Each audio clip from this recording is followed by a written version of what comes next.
جو کہ street crimes کی بڑھتی ہوئی وارداتوں کی صورتحال دیکھتے ہوئے ہم نے منعقد کیا ہے۔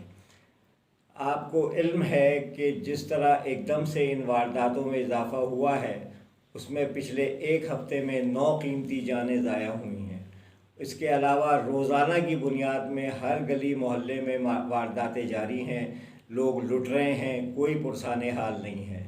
جب انسان تنگ آتا ہے تبھی اس طرف مائل ہوتا ہے، لیکن یہ قطعی نہ سمجھا جائے کہ اس مظاہرے کا مقصد کسی بھی قسم کا تشدد یا کوئی اور بات کرنا ہے۔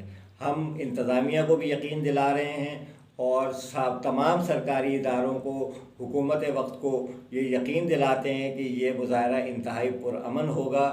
ہمیں اپنی آواز پہنچانی ہے، یہ عوام کی آواز ہے، ہر ایک خوف زدہ ہو رہا ہے۔ کوئی اپنے گھر سے نکلنے میں مستقل دیکھ رہا ہوں 2-3 راتوں سے کہ سناٹا چھا جاتا ہے۔ اس کی کیا وجوہات ہیں؟ یہ وہی کراچی ہے جو صبح 4 بجے تک جس کی رات جاگتی تھی، لیکن آج وہ کیا ہو گیا، یہ یک بیک کیا ہو گیا کہ ایک دم سے ایک خوف سا طاری ہو گیا ہے لوگوں پہ۔ اس کی وجہ ظاہر ہے یہی ہے کہ ہمیں کہیں نہ کہیں لوپ پول نظر آ رہا ہے، کہیں لوچ نظر آ رہا ہے انتظامیہ کے کاموں میں۔ میں مانتا ہوں کہ ریلیف میں مصروف ہے، سیلاب آیا ہوا ہے، ملک کا 1/3 حصہ ڈوبا ہوا ہے، لیکن اس کا مقصد یہ نہیں ہے کہ آپ دوسرے علاقوں کو بالکل بے یار و مددگار چھوڑ دیں۔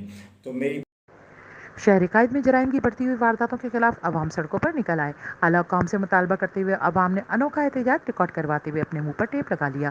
ضلع وسطی کے علاقہ عائشہ منزل چورنگی پر جرائم کی بڑھتی ہوئی وارداتوں کے خلاف عوام شدید بے چینی اور اضطراب کا شکار نظر آئی، اور عوام نے احتجاج کرتے ہوئے کہا کہ عوام شدید عدم تحفظ کا شکار ہیں اور کسی کی جان و مال محفوظ نہیں۔ کراچی ریزیڈنسی کے صدر باسر زیدی نے کہا کہ شہر میں بڑھتی ہوئی جرائم، مسلح ڈکیتی و لوٹ مار کی وارداتیں انتہائی تشویشناک اور حکومت اور قانون نافذ کرنے والے اداروں کے لیے لمحہ فکر اور ان کی کارکردگی پر سوالیہ نشان ہے۔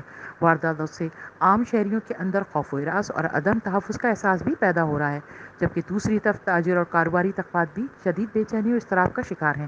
اس موقع پر فیڈرل بے ایریا ریزیڈنٹس فورم کے صدر بلال مرزا کا کہنا تھا کہ کراچی میں جرائم پیشہ افراد گلی کوچوں میں دندناتے پھر رہے ہیں اور سر شام چور ڈاکو وارداتوں میں مصروف ہوتے ہیں، لیکن جرائم پیشہ افراد کا قلمرو نہ ہونا حکومت اور قانون نافذ کرنے والے اداروں کی کارکردگی پر سوالیہ نشان ہے۔